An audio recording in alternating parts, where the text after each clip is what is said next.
Yo les lifters, j'espère que vous avez passé une bonne semaine et j'espère surtout que tout simplement l'épisode Born to Lift vous plaît. Donc là aujourd'hui, voilà, format 15 minutes, donc bon, beaucoup moins long que le précédent.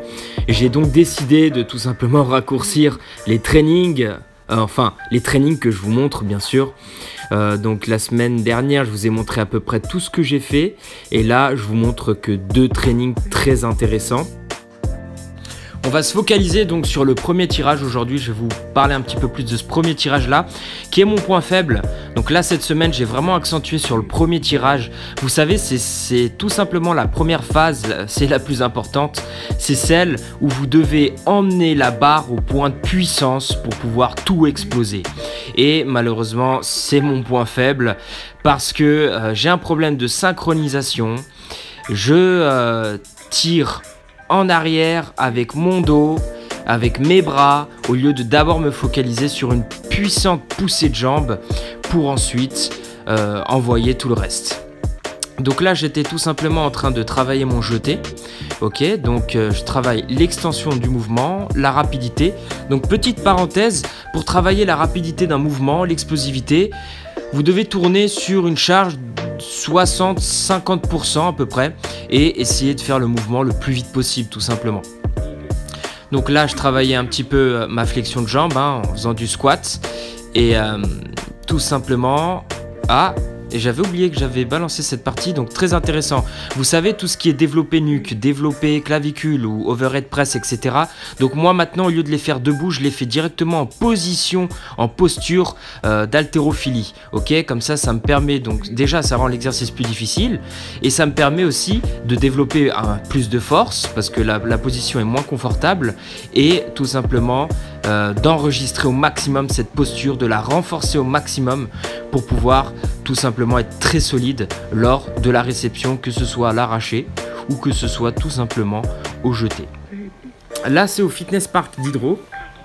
Donc, mon petit training matinal, il était à peu près 7h du matin, je crois. Et là, aujourd'hui, j'étais parti sur de l'arraché puissance. Ok, donc l'arraché puissance, en fait, je vous l'explique, les pieds ne doivent pas bouger. C'est-à-dire que je prends une largeur des pieds un petit peu plus large que d'habitude et mes pieds ne bougent pas. Et ça me permet en fait de vraiment travailler mon extension, ok, et d'insister sur ce fameux premier tirage.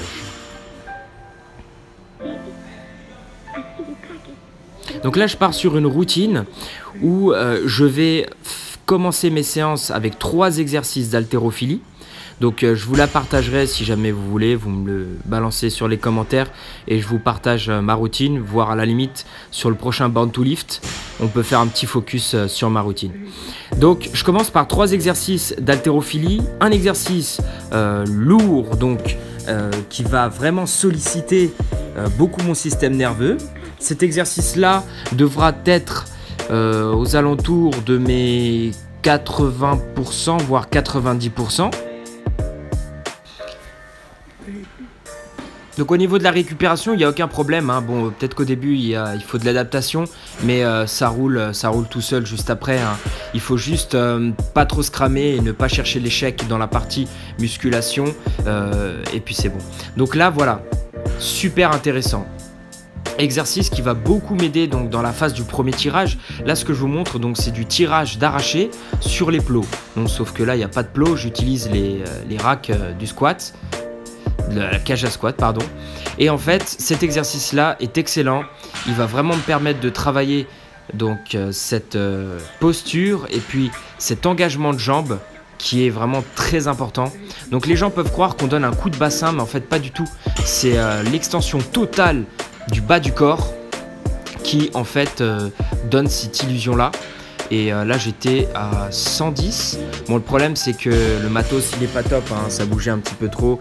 C'est beaucoup mieux les plots, mais bon là comme je vous l'ai dit, on s'adapte. De toute façon ma salle d'haltérophilie elle est ouverte que l'après-midi. Donc quand je training le matin, je dois faire avec et m'entraîner dans les salles comme ça, type muscu. dans ce genre d'exercice, donc tout ce qui est semi-technique, le principe c'est d'évoluer dans les charges. Donc on reprend un peu les mêmes valeurs que dans la musculation, voilà, évoluer dans vos charges pour pouvoir constamment progresser. Et donc dans les exercices semi-techniques, c'est exactement la même chose. Plus vous allez progresser, évoluer dans les exercices semi-techniques, plus votre exercice classique, donc soit l'arraché, soit l'épaulé jeté, va être bon en fait. Donc c'est comme pour tout. Je vous donne un exemple. Si vous voulez devenir très fort au squat, c'est pas en faisant que du squat ou en faisant du squat tout simplement que vous allez devenir fort au squat. Il faut faire tous ces petits exercices là qu'il y a autour qui vous permettront en fait de vous améliorer au squat et de devenir plus fort. Pour l'haltérophilie, c'est la même chose. Si vous voulez devenir bon à l'arraché ou à l'épaulé jeté, vous allez devoir vous focaliser sur tout ce qui est semi-technique et laisser les mouvements de base classiques une fois par semaine ou une fois toutes les 2 semaines. Ok, donc là c'était ma séance très importante que je vais vraiment vous décrire. C'était donc dans mon club d'haltérophilie. Là je faisais un petit massage musculaire tranquille. J'utilise la barre, je suis pas du genre à m'acheter des gadgets comme les rouleaux là. J'utilise ce qu'il y a, donc soit je prends la barre de 20 kg et je masse mes muscles avec, soit je prends cette petite barre de bois là. Donc petit checking des quadris. Alors voilà, training très important qui focalise vraiment que mon point faible. Donc c'était un premier tirage et ensuite un épaulé, un autre tirage, un épaulé et ensuite un jeté. Donc là c'était l'échauffement, donc peut-être que j'ai fait quelques épaulés en trop. Et le tout en déficit, c'est-à-dire que je le fais sur une plaque en bois comme ça. C'est assez dangereux parce que bon, les pieds peuvent se barrer vers l'extérieur. Mais c'est ce qui d'ailleurs m'a fait flipper lors d'une rep. Mais ça va, donc le fait de travailler en déficit, ça va vraiment renforcer mon premier tirage. Ça va renforcer cette phase fixation du dos, des omoplates, fixation des lombaires et focaliser le lever de charge rien qu'avec mes jambes et le bas de mon corps. Donc regardez, premier tirage, boum, ok. Ensuite, épaulé, voilà, poussée de jambe, tac. Elle était tellement facile que je l'ai cueillie debout. Là, il y a 90 kg. Et ensuite, encore un tirage, voilà. Et ensuite, un épaulé. Voilà, j'ai un peu fail, hein. Je ne l'ai pas fait debout. Et un jeté comme d'hab. Voilà. Donc en fait, ce mouvement-là, enfin cette combinaison-là, elle est vraiment très efficace parce qu'elle va me permettre de vraiment insister sur ce premier tirage-là, sur cette poussée de jambe que je dois vraiment absolument enregistrer. Donc là, j'étais plutôt satisfait de cette séance. J'ai fait de bons mouvements. La synchronisation était là. Juste, point faible en ce moment, un nouveau petit point faible qui arrive, c'est mon jeté. Je suis tellement habitué à jeter des charges qui sont légères pour moi que je reste debout, ok, quand je fais mon jeté. Alors que là, vous allez voir, je vais être à 115, je vais travailler à 115 après. Je l'ai cueilli beaucoup trop debout alors que j'aurais dû chercher une petite flexion de jambe. Et donc ça, c'est un défaut. Mon jeté, va falloir que vraiment je le renforce, que je me force à faire une petite flexion de jambe à chaque fois pour pouvoir vraiment enregistrer ça, c'est-à-dire pousser puissant plus flexion de jambe pour cueillir la barre. Vous allez voir, le problème c'est que je l'ai raté parce que j'ai pas fait de flexion de jambe. J'ai voulu la cueillir debout alors que c'est pas possible quand on travaille sur son 85 voire 90%. Donc là c'était à 115, franchement j'étais étonné. Voilà, j'ai fait un doublé, donc j'ai fait 2 fois cette combinaison-là. Donc là, ça va, le jeté, mais bon, pas top, hein, je suis pas satisfait. Et là, vous allez voir, j'ai retiré la plaque hein, parce que j'ai failli me casser la gueule. Donc je me suis dit, bon allez, pour la dernière rep, je le fais au sol pour voir ce que ça donne. Ça m'a fait un drôle de changement quand même, vous testerez. Mais donc là, boum, je commençais à faiblir un peu, hein, ça devient lourd à force.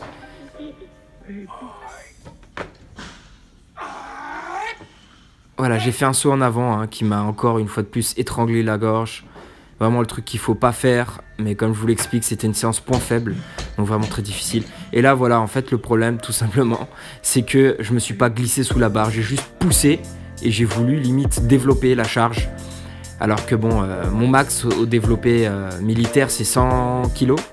Ok, et là il y a 115, donc clairement j'ai pas suffisamment de force pour l'instant pour développer rien qu'avec la force 115 kg. Donc là, c'était une séance vraiment type haltérophilie.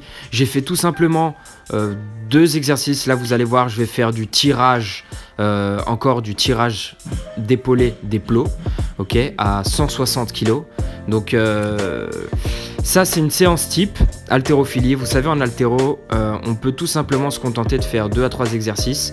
C'est tellement intensif, c'est tellement puissant, ça sollicite tellement de muscles que franchement... enchaîner 5 exercices d'haltérophilie par exemple, ça devient vraiment très compliqué, ou alors ça vous prendrait 3-4 heures. Donc là c'était 1 heure de training, j'ai envoyé 2 exercices voire 3 d'haltérophilie, étirement plus, enfin réveil articulaire pardon, début de séance, massage plus échauffement gamme montante, voilà, équivaut à peu près à 1 heure de training. Donc si vous voulez débuter l'haltérophilie, voilà, c'est très simple. Si vous avez 1 heure à consacrer dans votre journée ou en plus de votre muscu, vous pouvez tout simplement faire de l'haltérophilie, ce n'est pas impossible. Et puis l'excuse, enfin c'est pas une excuse, mais le fait de ne pas avoir de salle d'haltéro n'est pas un problème, parce que comme vous le voyez, je m'adapte dans les salles de muscu type. Donc il faut savoir que l'haltérophilie avant tout, ce sont des mouvements semi-techniques pour la préparation physique. Et vous pouvez très bien les faire à partir du moment où vous avez une barre et des poids. Donc n'importe quelle salle de musculation est enfin vous pouvez tout simplement vous adapter dans n'importe quelle salle. Donc j'espère que cet épisode de Born to Lift vous aura plu. J'ai changé un petit peu le format par rapport au dernier parce que je trouvais que c'était un petit peu trop long. Donc dites-moi ce que vous en pensez. Balancez-moi un peu plus de retours parce que j'en ai pas beaucoup eu. Donc ça me permettrait un peu d'améliorer cette série. Je pense que ça peut devenir une série très intéressante pour les personnes qui ont envie de se mettre à l'haltéro, qui ont envie de perfectionner l'haltéro et de fusionner comme moi, de devenir un lifter comme moi, c'est-à-dire fusionner l'haltérophilie avec la musculation et l'esthétique, soit le bodybuilding. Donc une fois de plus, n'hésitez pas à m'envoyer des messages sur Instagram. Je vous l'ai déjà balancé et je vais essayer de faire des vidéos muscu aussi, parce que bon, c'est vrai que si je balance que des trucs haltéro, à la base je balançais que des trucs muscu, donc les gens muscu vont m'abandonner et ce n'est pas l'objectif. L'objectif de cette chaîne, c'est d'apporter du contenu un petit peu différent pour que tout le monde puisse y trouver son compte et pour que tout simplement ce contenu puisse satisfaire un petit peu tout le monde aussi. À partir du moment où on est là pour soulever des poids, on est tous dans le même délire. Donc voilà, je vous dis à la semaine prochaine et n'oubliez pas, cette semaine il faut lift, énerver, casser des barres, faites voler des poids et restez focus.